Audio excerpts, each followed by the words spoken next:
G'day. It's Stefan Angelini on the 20th of April, 2023. Thanks for joining me for another economic wrap, where basically we give you an update of some of the most recent financial news that's been going around. It's our job to manage portfolios, so why not pass on some of the information in the financial world to you, hopefully on a daily basis. Anyway, what we're looking into today is we're going to take a look at commercial property and why there's been some renewed, confidence in the market when there's so many people worrying about this being the next bust environment. We'll talk about whether or not a bull market is here, and what a specific fund manager thinks about the current environment and why we might be in the most recent bull market. If you don't know what a bull market is, it's essentially when the market is on an upturn, and then whether or not it's actually time to buy shares. So bear with me for the full episode. It should be a quick one. Just letting you know that if you're staying on for the full podcast, this is just general information. Please don't consider it as personal advice. If you want any personal advice, please go and consult your licensed financial planner. Now, let's get into it. Gateway Capital has launched a new $1 billion industrial fund targeted at commercial property. Now, there's a specific type of commercial property. So there's a partnership between Gateway Capital and Cadillac Fairview. So their new $1 billion investment is targeted at building out an industrial property portfolio across Australia's eastern seaboard. So it's going to be as a development strategy, so buy land and develop. Now, Cadillac Fairview is the real estate arm of the massive Ontario Teachers Pension Plan. Ontario is in Canada, if you don't know. And they're the ones that have acquired a strategic stake in Gateway Capital. Now, they've said we want to do this $1 billion fund. That's more than than Gateway Capital currently has under management by quite a fair whack. So it's going to increase their mandates, increase the amount they can do, but they're going to be fairly aggressive in the environment. And let's look at why. There is a rental crisis, not only a rental crisis in the residential real estate space, but also for warehouse spacing. So demand for warehouse spacing has reached record levels, and there's also an extremely low level of supply. And basically what that means, it's driving widespread rental growth. As you can imagine, simple economics, people want it, they can't get it, they need to pay more. So Knight Frank released a report that said vacancy rates are at a record low across the eastern seaboard cities, following a 56% drop in availability, with Sydney's tightest market ever. Vacancy rates in Melbourne have fallen by 70% in 2022, while Sydney fell by only 31% in 2022. Now, it's mainly around the drive of e-commerce and e-commerce coming into this space. In a statement made by one of the managers, what they've said is that e-commerce has represented the largest portion of occupier demand. And now evidence shows that 46% of all floor space is leased in Australia for e-commerce purposes. And what they say is that, well, they predict that e-commerce penetration rates are going to grow by 13 to 17% per year over the next 4 years. So even more demand. And you see it, everyone just shops online now. I can't remember the last time my wife actually went into a shop. She just orders things, and if she doesn't like it, she sends it back. Blows my mind, but it seems to be a growing space, and therefore this industrial space is just in huge demand. The big competitor in this space is Goodman Group, large Australian listed on the Australian Stock Exchange. They basically buy commercial land, develop properties on it. They've said that demand for their product is so high and land is so scarce, they've been developing multi-level boroughs in this state, in Alexandria, which is in New South Wales. You know, multi-levels in industrial isn't really heard of, but I guess they're doing it because there's so much demand there.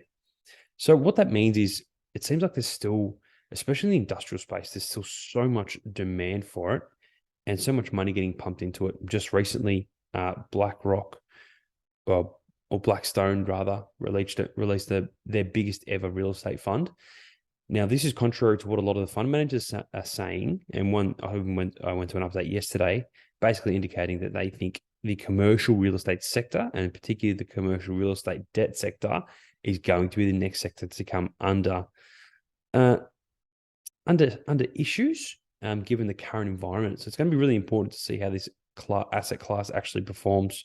But obviously, high demand, low supply means that it should be in for a good run. Now let's look at stocks and whether or not the next bull market is underway. So this is actually from a guy named Matthew Kidman at Centennial Asset Management, and he thinks we're already in the next bull market. So you've got bull markets and bear markets. Bear markets are when the market is essentially going down.